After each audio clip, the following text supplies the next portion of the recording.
So it's mid to late March, and we are celebrating yet again another bank failure in America. That's not my problem. Here's my problem. Same problem that I'm sure so many people can probably complain about. Y'all, Silicon Valley Bank, the day before it crashed, paid out millions of dollars in benefits to its executives. I'm J. Kevin Powell, and if you like these rants, if you like these discussions, if you like hopefully some of these thought-provoking views, go ahead, click like, click subscribe, do all that stuff below. But the fact that we have yet another bank failing is almost less troubling to me than why and how the executives continue to allow these banks to fail, but continue to walk away with their money. And I know there's some discussion going around about whether the country should support or supply or refund or whatever the word is that I can't think of right now, the deposits of the banks to 100%. And it just goes to remind you, it just goes to show you how much this system that we live in, as great as we want to call it, is not built for anybody on the lower end of the totem pole. You see, the executives walk away with their millions. The executives already had millions. The executives never put any of their millions, and I shouldn't say never, that's probably wrong, but most likely didn't put a lot of their millions into the pot of money that they were investing. And then as they go to invest, they invest in these risky propositions, these risky opportunities where if I walked into the door, by the way, and said, hey, I've got this business I want to build, and everything about me says I'm not risky except for the fact that some long time ago, something knocked my credit, they wouldn't have given me the money. But and that's not even a race thing. That's just I'm not in that class, that position, that location in America where it's like, oh, we'll just throw out money to you. I'm not in that group that's like, oh, I know you and we've loaned money to you, so let's give money to you again and again and again and again. But that person gets to have that money round and round and round.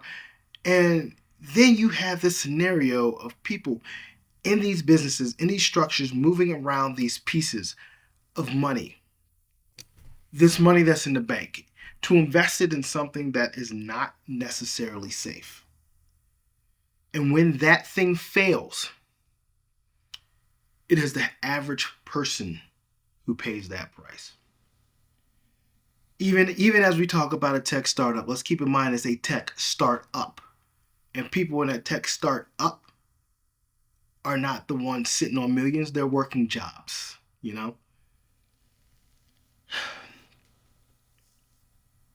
And so when the federal government decides it's going to support these deposits, let's even ask the question, let's even understand why, right? Because what's happening here is you have this FDIC, which is posted everywhere in those big old block letters, or the NCUA, if it's a credit union, just posted everywhere in these plain old block letters to talk about how you're insured for so much money. But that so much money is only $250,000.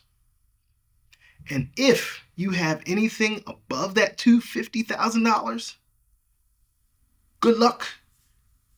It's like the creditor trying to get money from your family after claiming bankruptcy. Good luck. You're not getting it. They got to sell the chairs and the laptops and the buildings and all that crap before they pay off every other creditor that's before you before they get to you. And so it's one of those things that get advertised and looks like it's something real, but it really isn't.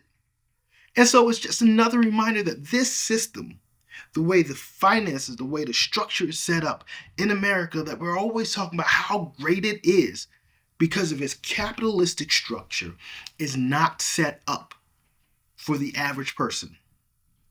Because the executive is walking away with their millions, and you're walking away trying to figure out how to pay your mortgage. Their life didn't change any. It's not going to change. They're just fine. They're perfectly fine. And so it troubles me that we keep on going through this cycle. And I wish I had some real way. I mean, I almost want to go back to the old school family way and, maybe put 240 over here and then bury 10 over there and keep 10 over here. Somebody will tell me 10,000 of money in your house is just too much. You need to put it somewhere, but you put it somewhere and then who you're supposed to trust, right? Because even if the bank does crash and you owe me 10,000, which does fall under 250,000, now I have to depend on you getting it back to me in time before I have a need. And we've all dealt with customer service. Right now, I've been waiting 2 months for some contacts to be delivered, and they're telling me it's going to take another month. We've dealt with customer service, right? And so the only thing I can think of, the only thing I can figure out to overcome is on some level is to accept it, to understand and remind ourselves that we live in this space that is not a space we control totally. And we can do as much as we can, but there's a certain level of trust we have to build with some of these organizations or some other people. Now, usually I try to give you a very specific task, something to do, something to focus on, something to help you build trust in somebody else. And I don't have a good one here. My clear thing would be to find something that you distrust, but on the low end. And when you're trying to build yourself and you're trying to give yourself something expensive, you want to do it something that's very low risk, right? So find some place, some association, some group, something you don't trust.